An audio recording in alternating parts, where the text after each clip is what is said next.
Okay, everyone, welcome back to another edition of Easing the Reader. I'm Chris Mary Hultman. With me, I have D. Green. D. Green, hello. D. Green. You know when you started off, then when you welcomed us all to the show, and if this is your first time for people, not for Chris because he's been here a few times, but for everyone else, please do subscribe to us. But when you said welcome, when you say okay everyone, is that what you start off your lessons like when you're at school? I do actually. Probably. It's like, okay, everyone. Okay, everyone, settle down. Yeah, get your shit together. Yeah. For a while, I did. Whenever I talked about what we were doing today, I would always use the phrase, "Let's get some shit done today," which is from The Walking Dead. The guy with the baseball bat, whatever his name was. Shane. Yeah. Let's get some shit done. Early days Walking Dead as well. Yeah. Spoilers, he died in the first season. How long was it, first or second season? I can't remember. John Bethnal. From Screamers. Yeah, he was the Punisher. Of Screamers fame. Yeah. Also in The Accountant as Ben Affleck's brother. It's such a crazy. I don't know if you've seen that film. I don't think so. It's got the longest synopsis for a film that I've ever seen. The synopsis, for some reason, tries to cover all the subplots in the movie, of which there are many subplots, and it's one of these things where it's like, and then this person appears, and they're related to this person, and then this person appears, and they're also related to this person, and then this happens, and then this happens, and then this other person comes in, and everything was linked all the way along. They were working together. And it's like, all right, Ben Affleck. Sounds like an indie blurb. Yeah, they are. Unfortunately, they are. They're interesting. Yeah. Speaking of The Walking Dead, seeing as we're on that topic, it's the last season. I think they're wrapping it up finally. I heard as much. Yeah, I've not watched it since the season when Negan killed Abraham and Glenn. Yeah. I saw the season after. Not because it shocked me or anything. Like, it was quite a hard hitting scene when he killed him. Yeah.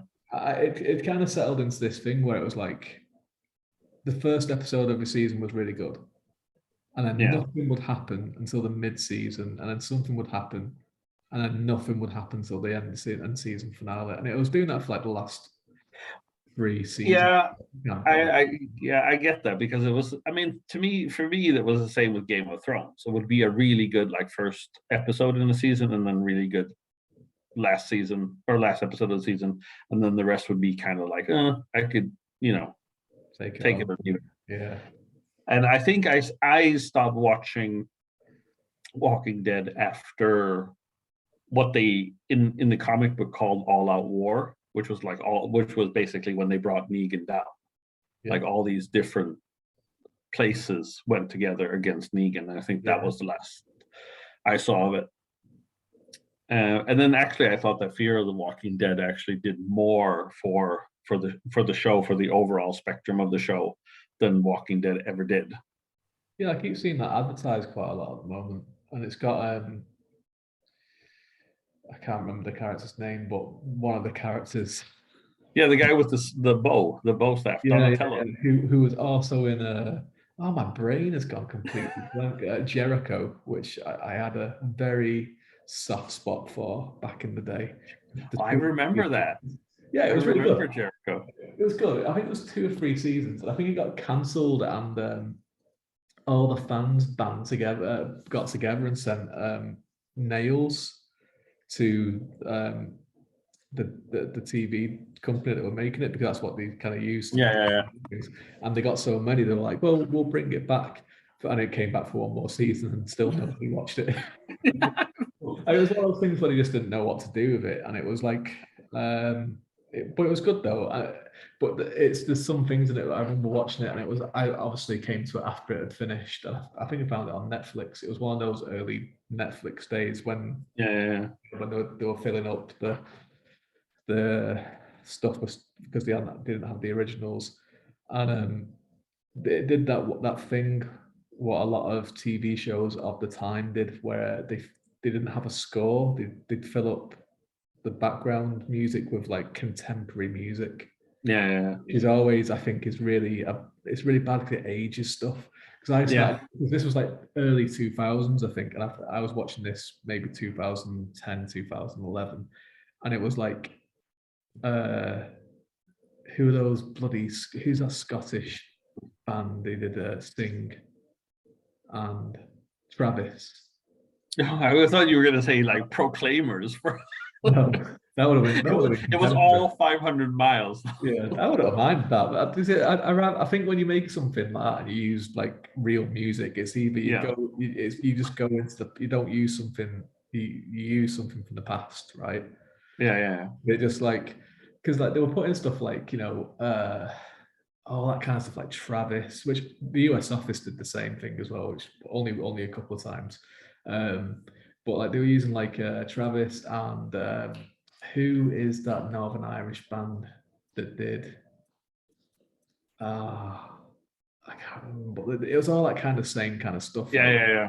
Coldplay and all that kind of stuff. And it was like Keen, maybe. Yeah, all that kind of stuff. And it was this like hard hitting like action adventure thing about the end of the world.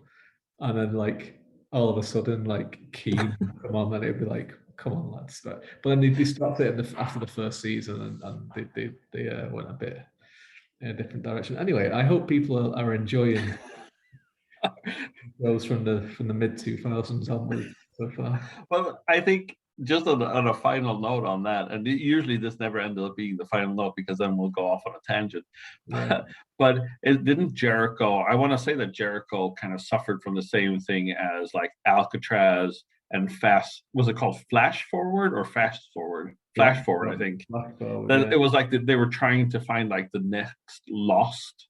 They were, yeah. That was, and they never.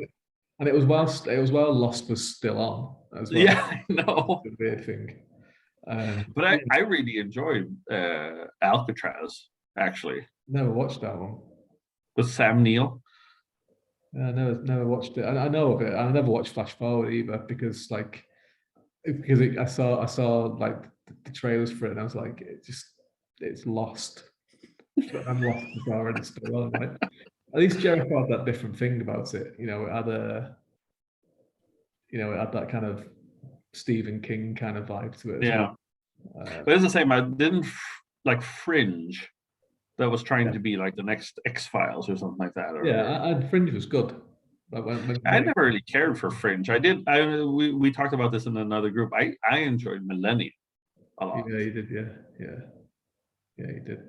Now Fringe is good once it gets out of the monster of the week. Yeah. Of X-Files and just does its own thing, right? And I'm watching, and it takes maybe a season, a little bit to do that. And I'm for some strange reason. Well, it's not. There's a reason behind it. I've started watching Supernatural, even though it's 15 seasons of it, and it's like, even though we're coming out of the pandemic, and this would be the sort of thing to start watching at the start of the pandemic. Yeah, exactly. But I'm rattling through it. It took me a while to get through season 1 because it was that thing where it was like Monster of the Week and the overall kind of. I like serialized stuff. I like that storyline going through it, right? I don't really care much for the story, the Monster of the Week stuff, unless it's kind of like Mentalist was like that. Yeah. And so like Supernatural was the same. First season's very much like that, and then from like season 2 onwards, it's kind of like this is the thing. The reason I started watching it was because for my urban fantasy series, the Nick Halloran books, a lot of people say, "Oh, if you like Supernatural, you'd like this." And I was like, "I've never watched it, so I should really check it out and see what it's like." And I'm up to season 5 now, which is really funny because like about 4 or 5 episodes into season 5, and I was like, if this was any other normal TV series, I'd be coming towards the end of it. Yeah. But I've got 10 more seasons to go. I never it never Supernatural never appealed to me for some reason. But I think also we talked about that too. Is that this character? I don't know what his name is, but he has a trench coat and it's kind of like he's like some kind of angel Oh, yeah. smoking. Yeah. I know who he is now. Castillo. Yeah, he's good. Yeah, Yeah, yeah, and it's just complete rip off of Constantine it is from Hellblazer. It is a little bit, but also there's a reason why it's dressed like that, and it's like a really kind of tongue-in-cheek kind of Yeah. poke at it. But I guess I got kind of like upset because then when Constantine came to TV, it didn't take because there was already a Constantine on TV. Yeah, that wasn't Constantine. Yeah, well, he's very different. He's very different to Constantine when you get into it, because he's actually, that character is actually an angel. Yeah, that I know. Yeah. And he doesn't appear until the fourth season. Anyway. So well, Constantine didn't. I mean, in all fairness, the Constantine TV show didn't come until a lot later. Yeah, it was part of the Arrowverse as well. Yeah, because he shows up in Legends of Tomorrow, right?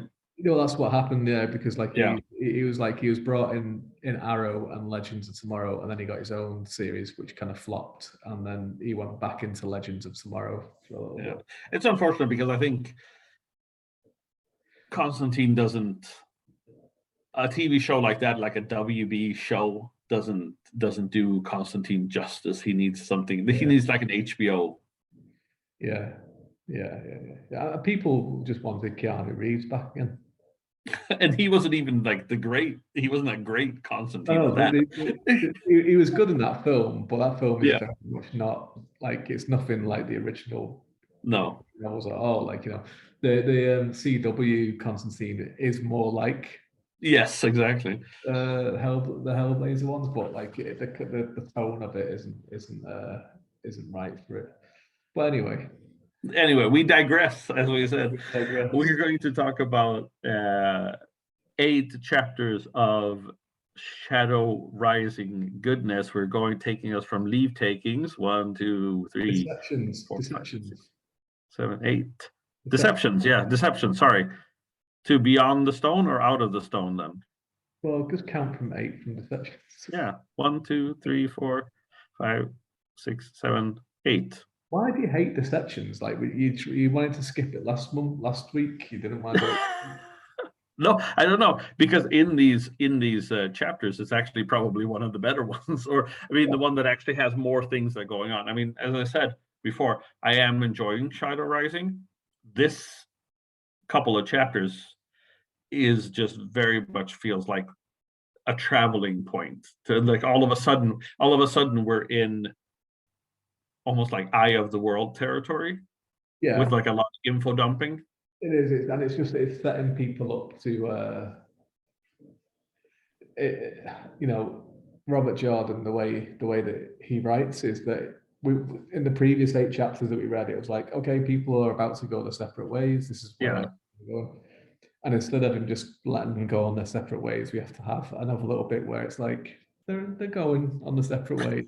They're getting there. Don't worry, they're going to be there. You know, here's a little bit more. But yeah, your boy Tom is back in Deception. Yeah, and this I thought was kind of fun because all of a sudden it felt to me that Tom just like all of a sudden appears. It's just like all of a sudden he's standing there and he's like, what is he doing? He's just there.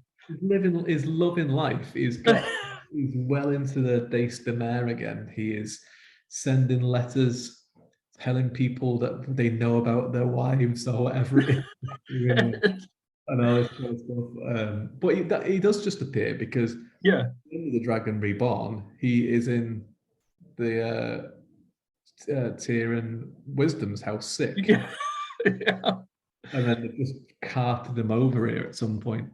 And that's the thing that was, so when I started reading this chapter, and I was just like, did I miss something earlier in the book where Tom actually came? Because it's like he's just standing there, and the weird thing, and it's not jarring, but I mean, what's so weird is that it feels like Robert Jordan missed that he hadn't written about Tom being there earlier. Yeah, he's just like, you know what? We'll just, that's good. But what's good about Tom in this one is he's doing all this stuff because he wants Yeah, to protect Rand, isn't he? Because like he is now fully in, like, Rand is the dragon, he's a male channeler, so I have to protect him because I couldn't protect my nephew. exactly. He's right. Yeah, and I like it comes back to that, and it's the whole thing about that Moraine wants him to join Elaine or travel with her to Tanchico, and that she offers up who gentled his nephew. Yeah, good, yeah. And Tom is like, she's quite an attractive lady.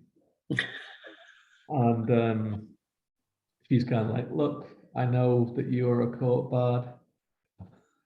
She's like, I know that you killed the king of Kahine, um, and all this kind of stuff. And she's kind of like just lays it all out for him.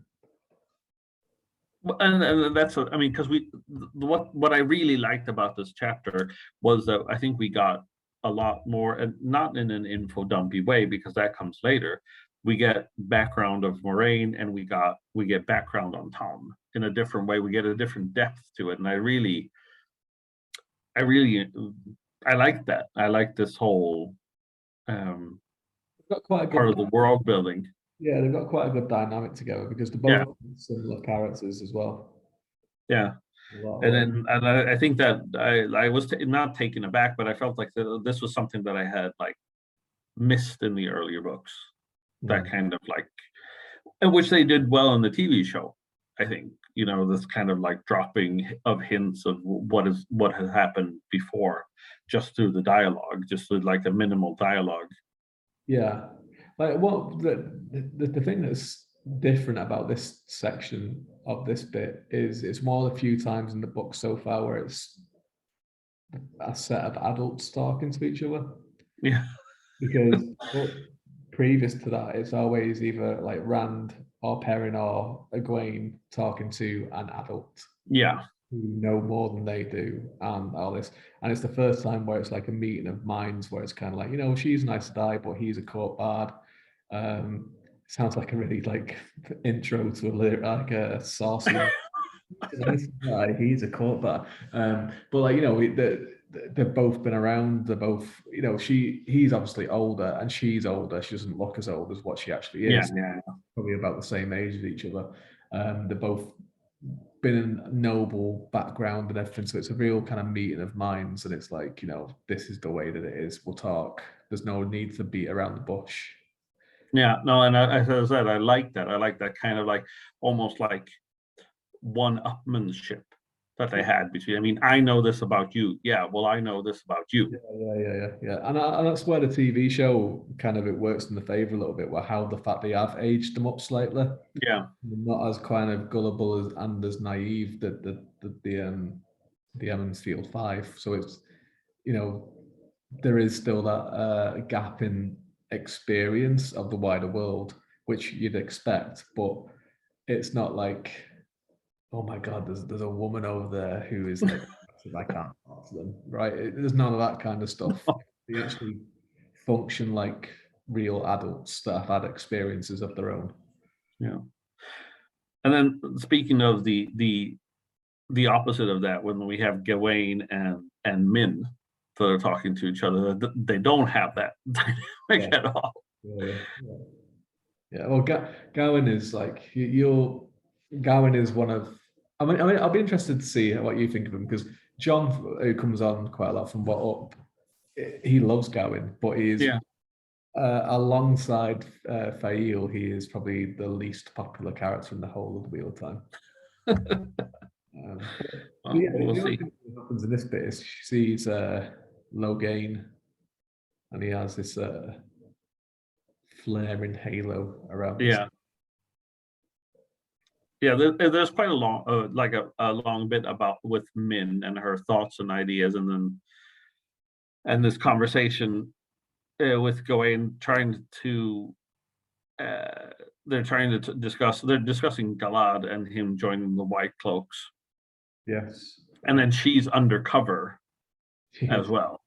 The Gawain knows who. Gawain and Galad know who. Yeah. Yeah. Mazrin Taim has escaped because when the dragon revealed himself, the pattern had no need for any false dragons anymore. No. The one thing that I was reacting to, and maybe you know this, I mean, like Logain as a false dragon who believe, I mean, because I assume they believe that they're the real dragon reborn, right? Sorry, say that again. Sorry.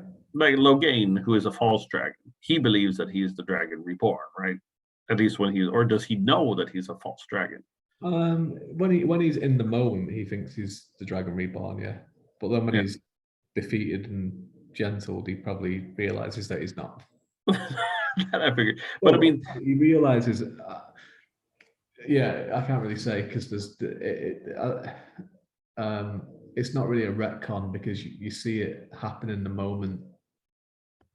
In the Eye of the World, the only part that is in the Eye of the World, the book, when he's on that parade, yeah, and he starts laughing midway through. There's a reason for that, and that gets revealed why later on in the books. okay. Well, we'll come back to that later then. But until that point, I think he fully believes that he's the Dragon Reborn. And then Sanchi finds out that Rand has taken Calendor. Calendor, the sword and the stone, Excalibur. Yeah, and then we get into chapter 18, right? I haven't missed anything. Yeah, just before that, there's we go to one of the that girl that the Aes Sedai accepted, who was talking to Min in the last book. We cut to her on that farm, and Aes Sedai kills her, questions and then kills her. So yeah, there's that as well. That's something worth remembering. Yeah. Which obviously didn't remember it, so it's good that I pointed out to you. Yes, exactly. I didn't remember that part. There's a lot to unpack in that chapter, actually. I mean, I think I was just kind of like excited to get some background on Tom and Moraine in that one. Yeah, I mean, it's good. I mean, there's mileage to that relationship, but it's done in a very kind of strange way where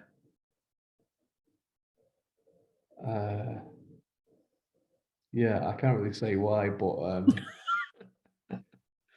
yeah, there's a lot of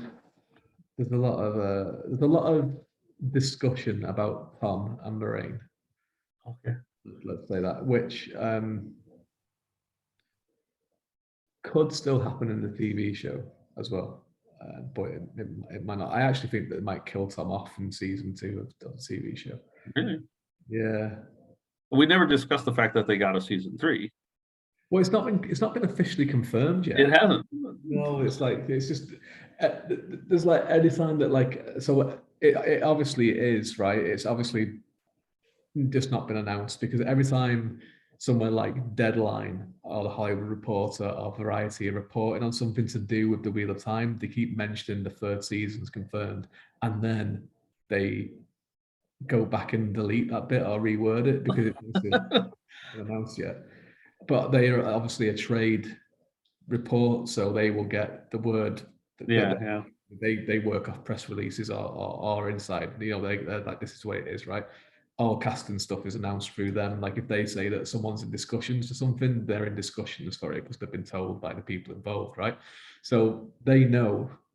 I think there's been, but for whatever reason, Amazon just aren't announcing it yet, and they're just not saying anything about Wheel of Time at the moment. It's all Ring of Power. Yeah. Yeah. Anyway, we get into the ways. Oh, basically, Perrin and his party, his crew, head out into the ways, split into 2 groups: Loyal, Fail, Bane, and Chiad in one group, with Perrin and Gaul following, and they enter the Waygate. And as we were back talking in before about, adults talking to adults and being like, on level, this is the complete opposite. yeah. And this is like high school kind of level stuff. It's quite funny in a way because how just Perry doesn't care. And it makes Vale even more annoyed that he doesn't care about it. Well, she was the one that was going to leave without him. She was, but she wants him to go. Yeah. She wants him to go. She needs to he needs to be able to understand women speak, I guess. Which he doesn't. That's the whole arc of his character, isn't it? But not much else happens. It's them bickering and heading into the ways, and then we have other chapters where not much happens because we're taking a boat. Chapter 19. You're skipping some things again. Really? Yeah. What?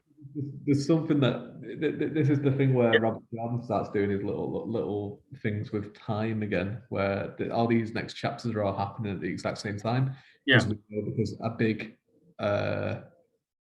monstrous gong sounds and the ground starts to shake.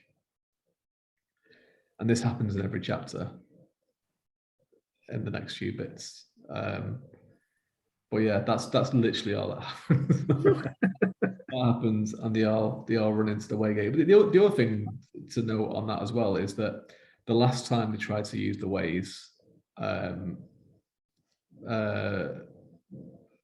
Mashandar was there, the Black Wind was there. Yeah. Anytime they tried to get it, and now because Rand isn't there, it's not interested. No. Yeah.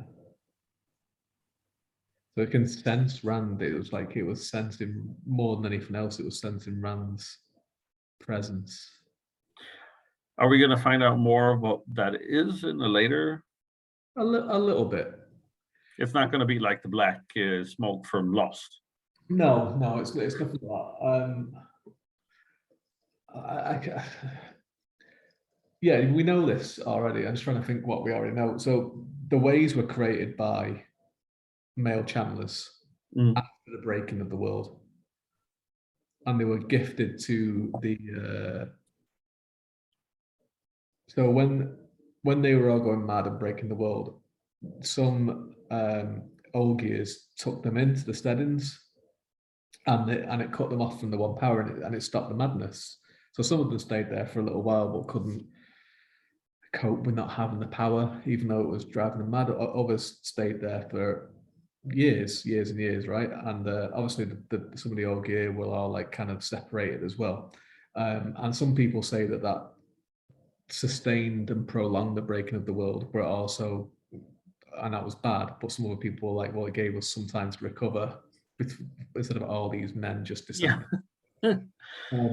But these men then created the ways for the Olgier to be able to travel around and try and find the steadings and find others of their kind. But because they created it while they were mad, the taint or the corruption, as it is known in the TV, has corrupted the ways. So that wind comes from that basically. So that was one of the reasons why it's probably attracted to Rand.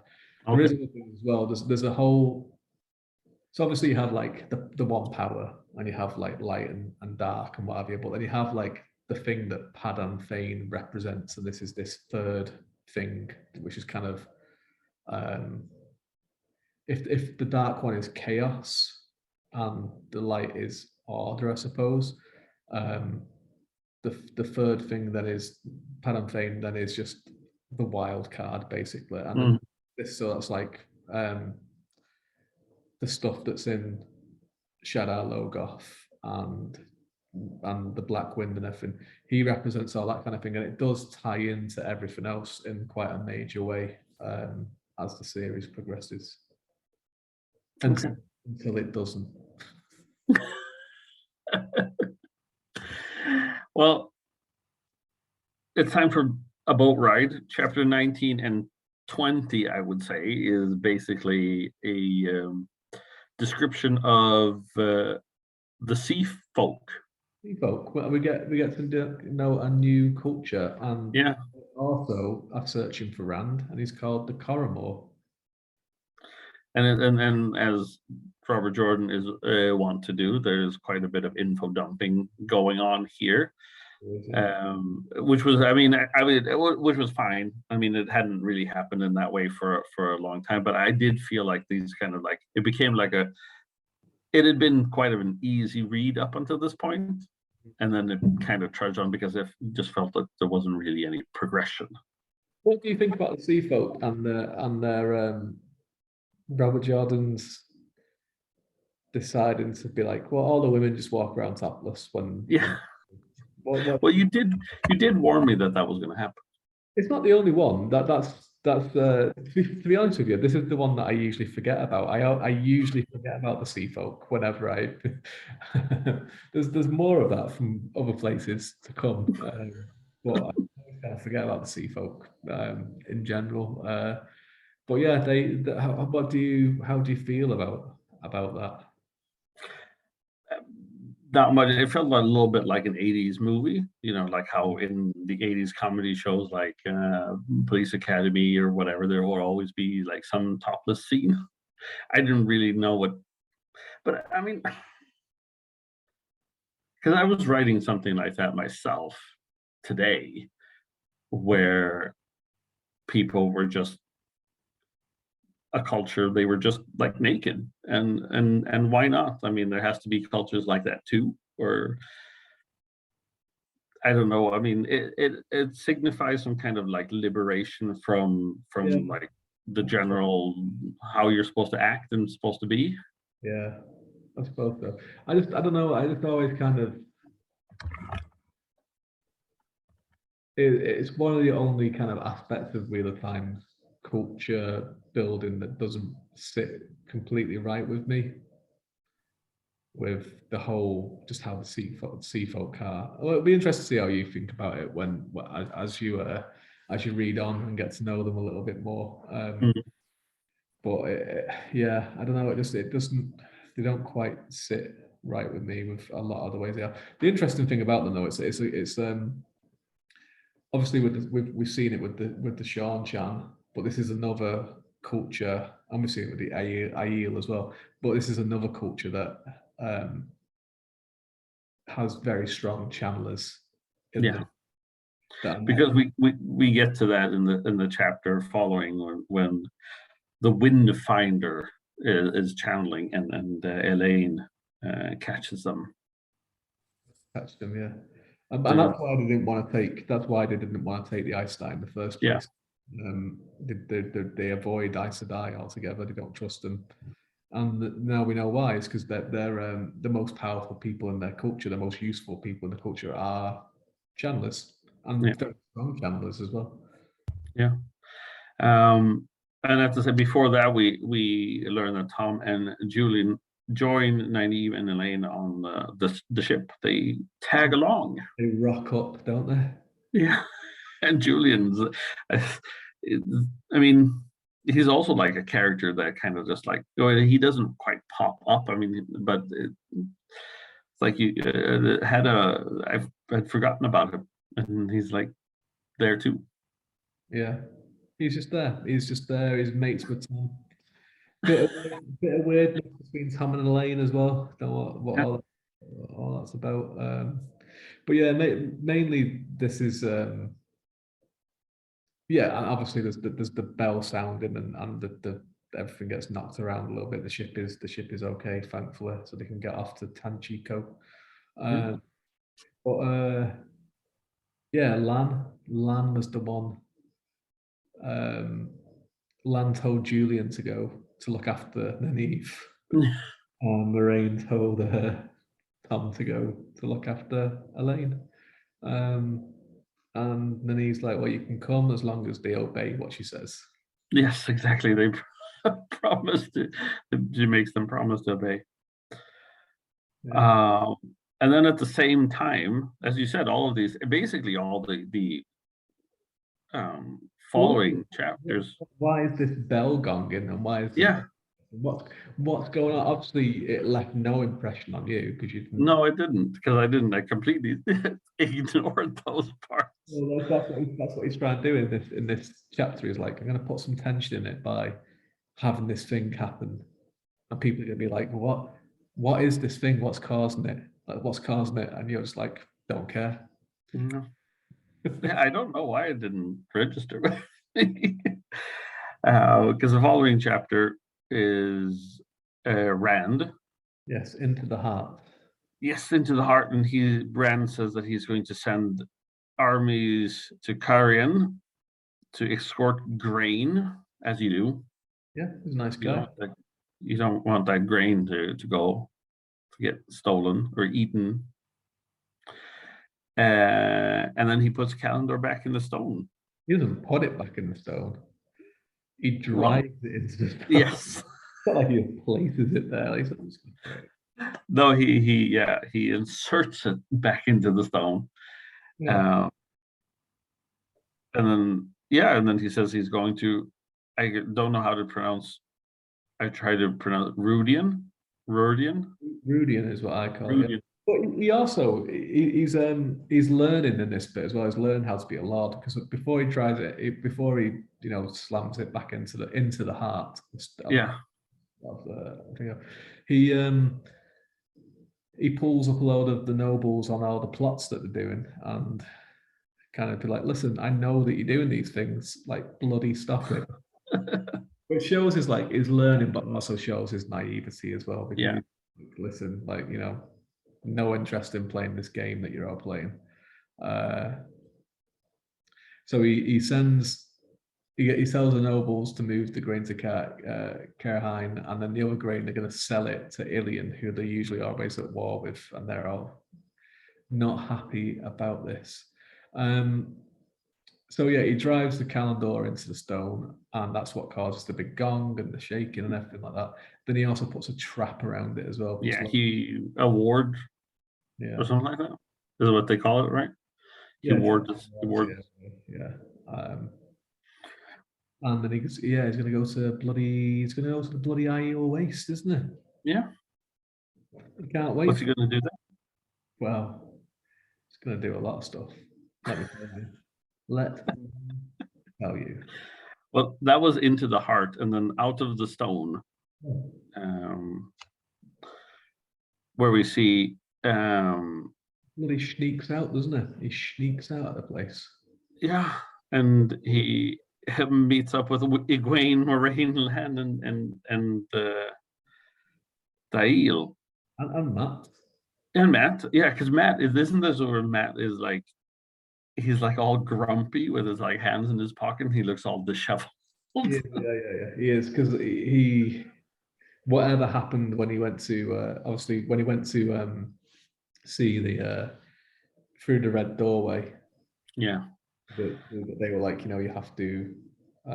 He knows that he has to stay with Rand, and obviously Egwene was heading to the waste anyway. Yeah. I just like the description of Matt in this chapter. He just looks like a defiant, sour kid. Yeah. And Rand has just been reading quite a lot, and he's figured out how to use portal stones. Yeah, because he takes them to a portal stone outside Tyr. He does, and it's good that he's figured out how to use it, really, because the last 2 times he's tried to use it has ended in disaster. All this reading, when does he actually do it? Well, instead of sleeping, I think. Because that's what we all do by reading, isn't it? Instead of sleeping. Yeah, I think so. Yeah. I was just seeing him sitting on the back of a horse with a book in his hand. That's what Loyal would do, though, isn't it? Yeah, probably. What I liked also is that the fun thing here was when I was reading this or listening to it, I can't remember which one I did because it was a while ago now. I could see the kind of like sick looking Matt from the TV show in front of me, like when he was like tainted. That's unfortunate, isn't it?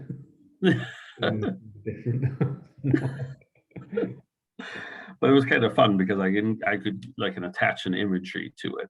Yeah, that's funny actually, because obviously when I've been reading this, since the TV show. I kind of picture the people from the TV, even though like in my head for the last 20 years they've looked different. Now I'm kind of picturing the people from the TV show when I'm reading it, which is odd, but it's good. Yeah. I like it. But yeah, I like it. I like in this way he goes to Portstone is like this is the sign for Rudy and Yeah. Ruark is like, yeah, that's we have one on ours like this, and he's like, but which one do we press? And he's like, gonna use Matt's luck. It's like flip a coin, And that. like in Skyrim, and you just flip those stones and Flip this perhaps activate something. yeah. But again, it shows again that Rand is kind of like embracing this kind of weirdness that they've all Yeah. have in one way or the other. It's like Rand is like Matt has got magical properties with luck, so I'm going to use it. Yeah. You know? I mean, really, in this at this point in the story, with all of them having all these abilities that they've discovered, it's starting to resemble like a Dungeons and Dragons adventure. Yeah, a little bit, yeah. Where like everybody has like a purpose that they do, a purpose. You need to have a rogue, you need to have a magician, you need to have. And I think we're like in that kind of like, and whether or not Robert Jordan thought that was his point, or if he was just kind of influenced by Dungeons and Dragons at the time, is like this is kind of how you did.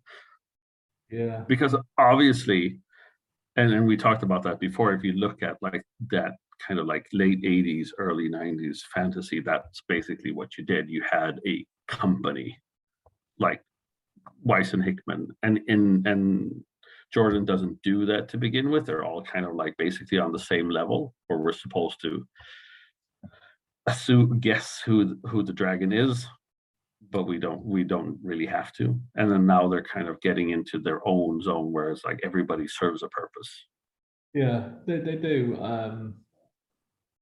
But what he does now as well is instead of having like that company of characters together, they all kind of go off on their own ways now. Mm. Some of them might be together for a little bit of the story, but some of them aren't. Like, and this is the kind of the first. And obviously, we've had that in the previous two books where people have been kind of chasing stuff, but they all kind of end up in the same place by the end of the book, right? Mm. Whereas this one is going to be, and again, this is a gentle spoiler, but not everyone is going to meet up at the same place at the end of this book.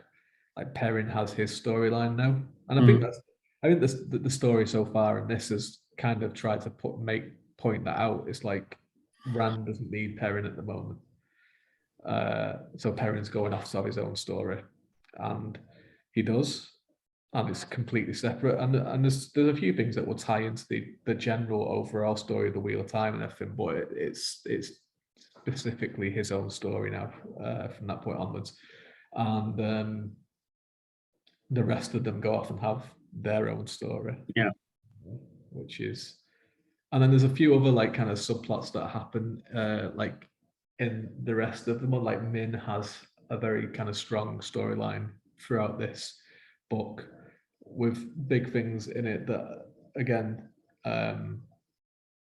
is quite isolated compared to where the other characters are. So they do have those roles, and they have moved into that thing where you've got, Perrin with his wolf powers, Rand is like the mage as well now.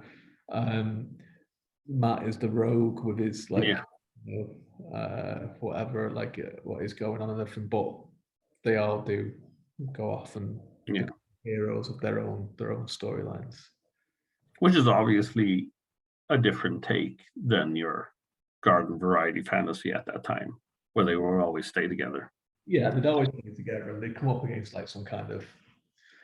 There'd be, depending on how many people were in the party, let's say 4. They'd come against 4 challenges. Yeah.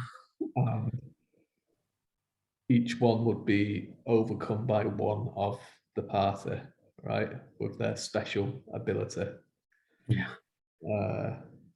Which is the way it was done, and that's fine. that's good. That is funny because I was reading, I think one of the later Pearce Anthony books, where he kind of makes fun of that because they all have like different abilities. It's like nobody knows exactly, but they don't know in the beginning what their ability is. Right. And they have like this magic box, and they look into it, and then there's a clue to what ability and whose ability it is until they meet that challenge. Yeah. And it's very funny because the main character, he doesn't think that he has any ability at all. He figures out that he can conjure instruments, but he can't play them. Okay. He's horrible at playing them, but other people can play them really well when he's around. Right. Okay. So he's like, right. I think I've read something. It might be Terry Pratchett. It feels like it would be Terry Pratchett, where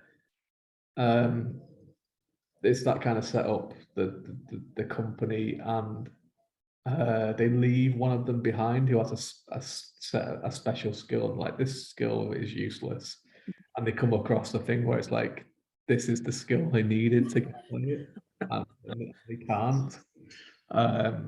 Because they left the person alone. I think is it Terry Pratchett? It sounds like that would be a Piers Anthony or maybe a Tom Holt style of I don't know. book, but I don't know. Maybe I'm making it up. Maybe that's an idea that I have. And I have just, but then I don't really write that kind of thing. I do like try and put a bit of humor and stuff into my thing. It's a Derek Power story. Yeah. No, that'll be too kind of on the nose humor for me. Yeah, I enjoy reading it, but no. I don't really do quests like that anyway. Well, then we're beyond the stone. They obviously arrive above Rudian, and they meet some wise ones, some Aiel wise ones. They're all bloody there, aren't they? Yeah, they're just waiting for them. They knew that they were coming. It's just like, which would, I mean, obviously they're wise, so why wouldn't they? Well, yeah, they knew, because obviously they left them letters. Yeah. Saying, we know you're coming and all this kind of stuff. So there's a lot of stuff there as well. We're introduced to obviously Rudian, which is a city. Yeah. Which no one knew there was a city in the Aiel Waste. It's a guarded secret. It's a city surrounded by mist with big tall towers, like a huge city. We're introduced to the Peace of Rudian, where so there's all different clans, and even the people that went to find Rand are from different clans, and they're like, remember, you can't start fighting with each other now because you're a Rudian, right? They're kind of on a they're on a quest too. They're on everyone's on bloody quizzes. Aren't they? They're all on quizzes. They're all on quizzes. We're introduced to Heron and Couladin from the Shadow clan as well. They're there. Rand asked if he can go to Rudian. Yes, he says, "Can I go to? May I please go to Rudian?" And they say, "Well, why the hell not?" Couladin says that a wetlander should not be allowed to go. That's what he said. And Rand says, "No, my mother isn't Aiel." And they go, "No, actually, it was your dad."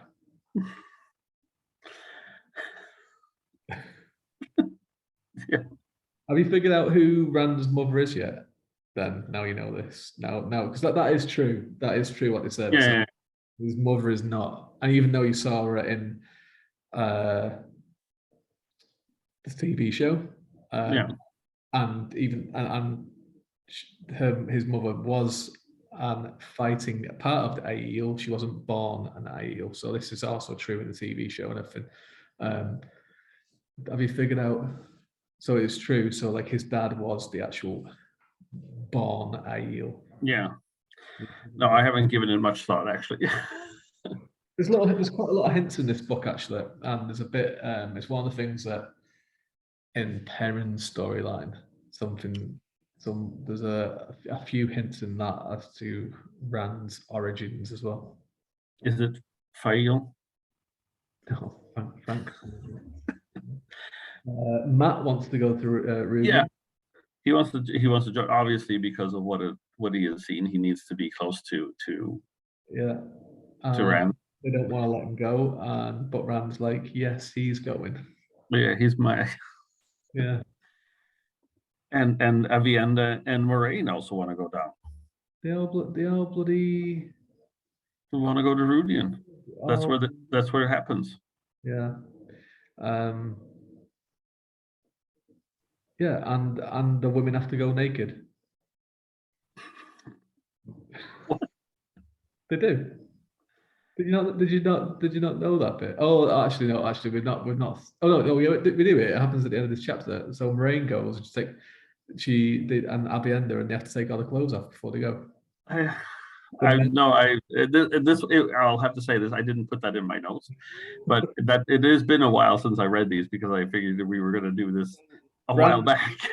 Random Matt and Couladin are all fine to go with their clothes on, Yeah, but the women are not allowed to do that.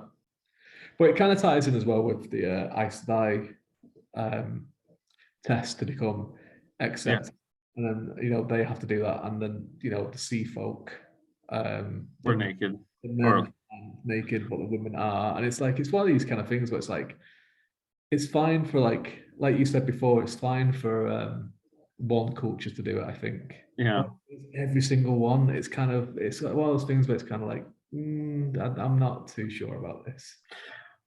And why do you think that is? I mean, why was he so obsessed with naked women? I don't know. I think like, I don't know. It's an interesting one to kind of talk with, and I think it's one that some people might get quite heated about, and some people might not see a problem with it. Like there's there's an argument to say that he doesn't do it for titillation's sake because it's just there, Yeah, right? well, he doesn't describe their He doesn't describe. nakedness. It's not like George Martin or anything like that. It's just No, like this is. But then there's also the other side of it is say, though, well, why are they all doing it, right? mm, And I can understand the Aes Sedai test when they're being yeah, very, because it's like you go in with what you bring with you, and it's all about stripping them down. So it's like it's a visual and a metaphorical thing where it's like they're stripping these women down to just them, and they have to go and deal with this thing, right? So I get that, and to an extent, then as well, I get that for Rudian. But then why do the men not do it, right? is that? I mean, this is nothing that is ever discussed later in the books. That there's like some kind of like old ancient ritual. No, not at all. No, like and um, yeah. So it's the thing of obviously there's no male Aes Sedai anymore. So who No, knows, right? Um, but uh with the Aiel, like nakedness is no big deal to them whatsoever. Like it's no, something that doesn't bother them. It's something that is part of life. They have these sweat tents and they have all this kind of stuff where anyone, a wise one, can be in there with a wetlander or whatever, and no one cares.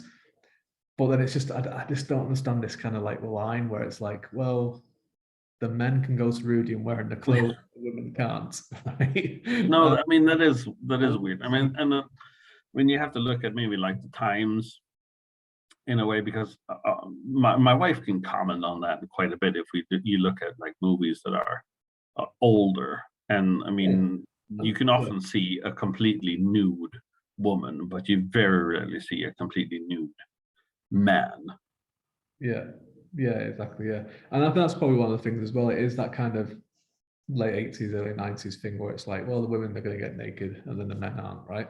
Yeah, And because and that's the thing where I was saying about before about the sea folk. It was kind of like it seems a little bit gratuitous to me yeah.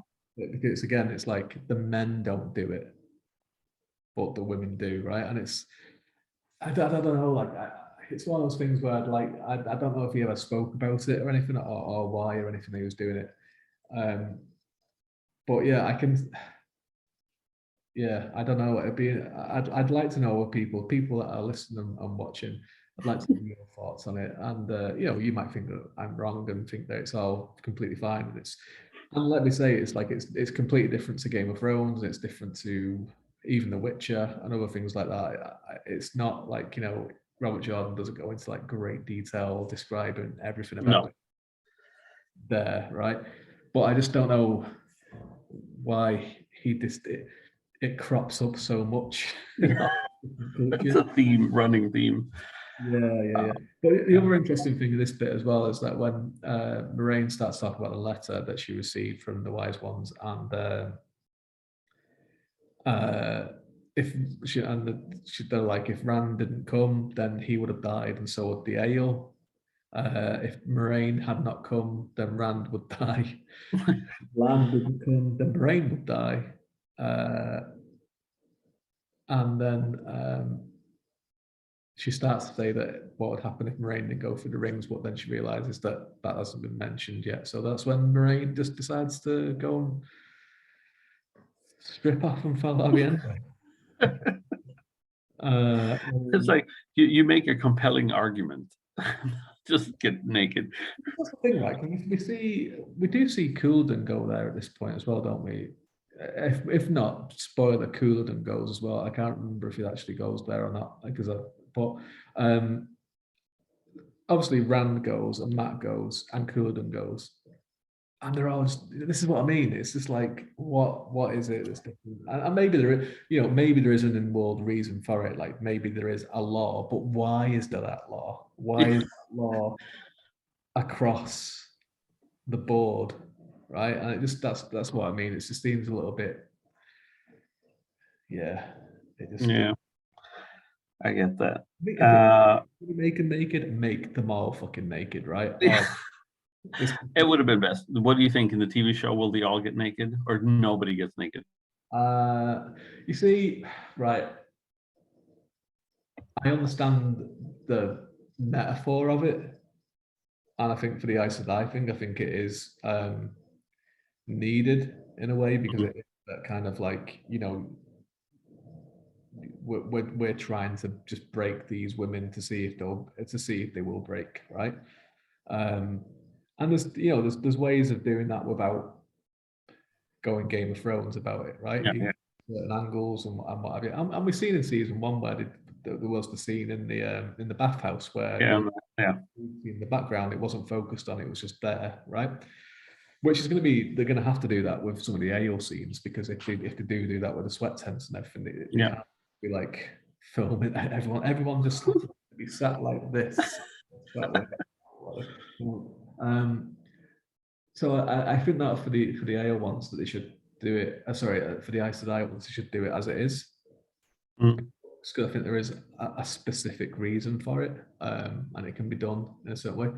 The Rudian ones and the Sea Folk, I'd be surprised if the Sea Folk are in it.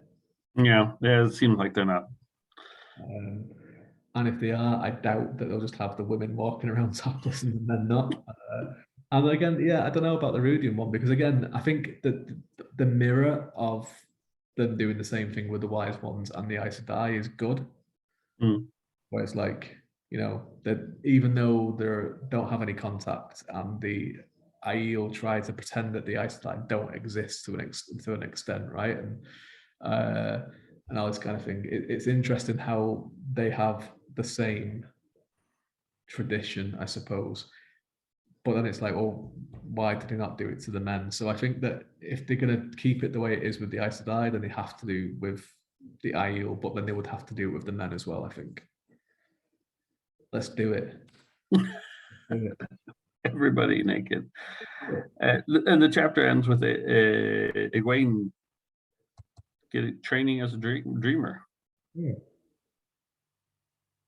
Yes. What do you think of the Aiel then, anyway? The Aiel? I'm getting used to know them.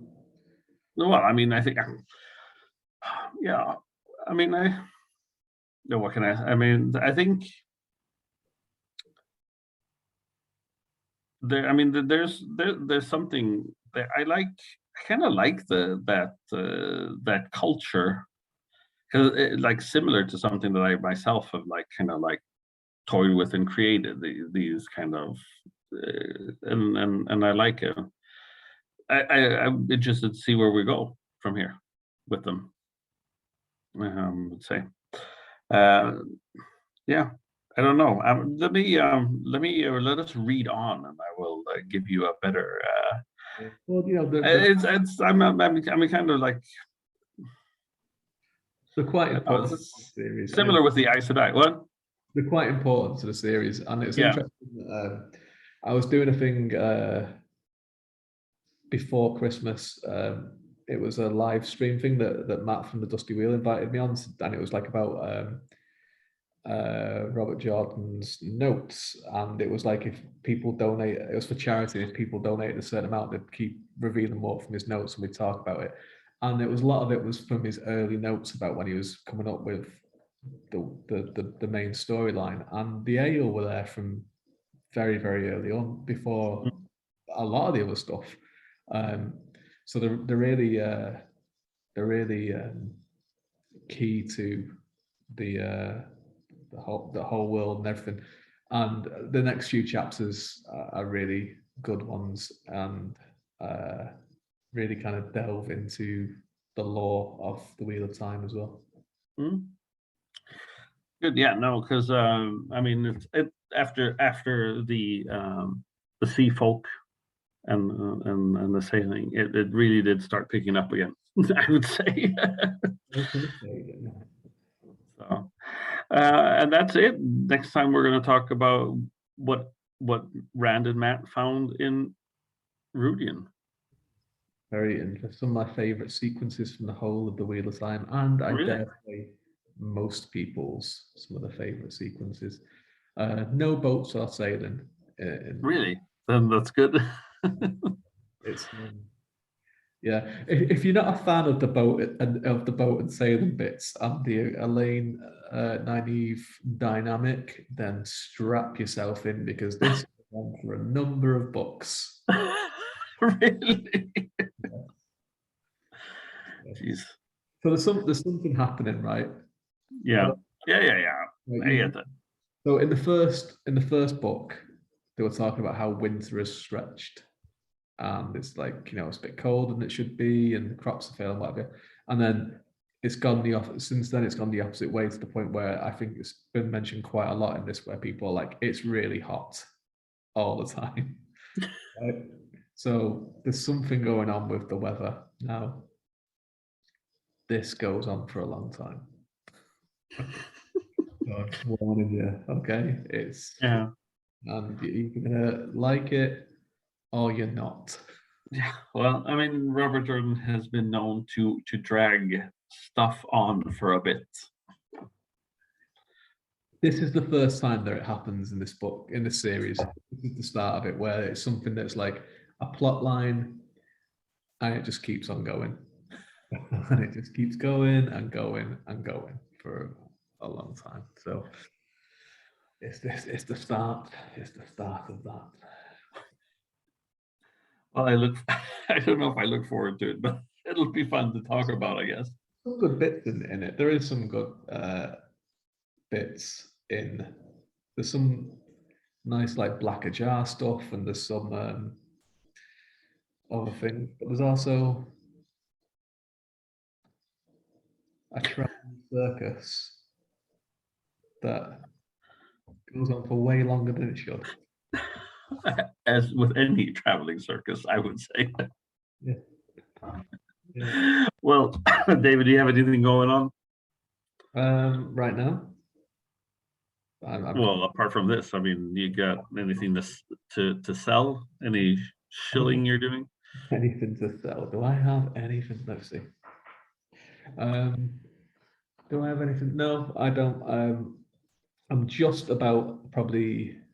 I'm aiming to finish the sequel of In Solitude Shadow by a week on Wednesday. So this is Monday when we're recording this. I'm at 104,000 words. I think it's going to be about 120 to 125,000 according to my outline,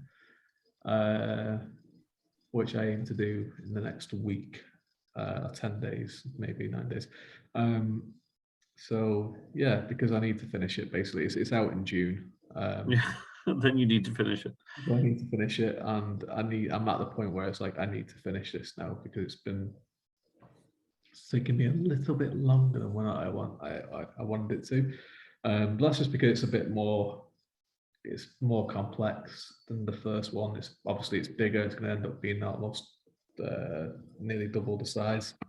Now there's more plot lines, and it's like to the point where I kind of went in with it thinking it was going to be a trilogy and having all intents of it to be a trilogy, but it's going to be 4 books, because when I've been working on this one, I was kind of like, there's too much story to tell in one book unless it's going to be 200,000 word pages. Yeah. And I have to do like a 300-page book, then a 450-page book, and then a 800-page book in a series, right?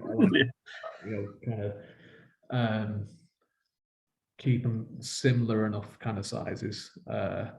So it's going to be 4 books now, which is fine, because like there's too much story to put in the to wrap it all up into one decent sized 3rd book. So I need to finish that one. I'm aiming to finish it week on Wednesday. I'm going to do a live stream when I'm finishing it, so people can see when I write the end, which I hope I will do, because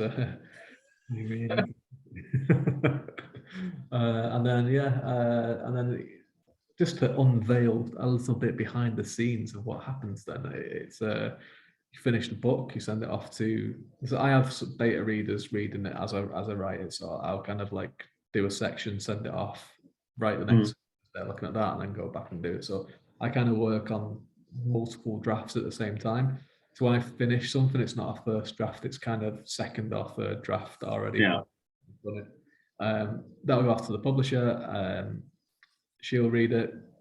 It'll be sent to the editor. They'll read it, and then they have their own beta readers to send it to as well. They'll probably they give them usually about 3 weeks to read them. They'll come back in with notes, which the publisher will kind of pull all together. Then we'll go through them all, and I'm usually given like a few weeks then to kind of address anything there. And then it goes into line editing from that point onwards. And then if it's out June 22nd. So we aim to have the whole thing done, finished, and formatted by mid-May, so we can send it out to reviewers and everything like that, and as art copies.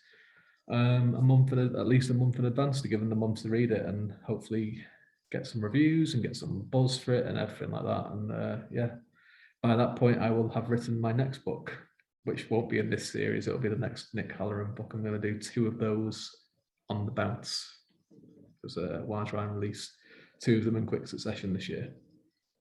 Cool. Very cool. Yeah. How about you? Well, right now I'm still All the Children Shall Lead is out right now, and as well as These Walls Will Fall. So look for those. Right now I'm just kind of taking it easy on my own production. I'm still kind of like halfway working on a fantasy book called Turn with the Wind, but we'll see what happens with that. I have some basically like a quarter of it is done, and I have some alpha readers looking through it to see if it makes sense. Oh, the question: does this make sense? What I've written? Yeah. Tell me if it makes sense. Turn with the Wind sounds like one of Robert Jordan's fighting moves that he has. It does, doesn't it? Yeah.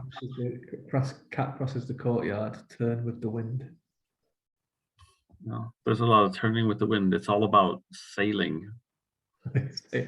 Sailing on boats and gratuitous naked women for no reason. Yes. Yeah. So all the women are topless and all the men are bottomless.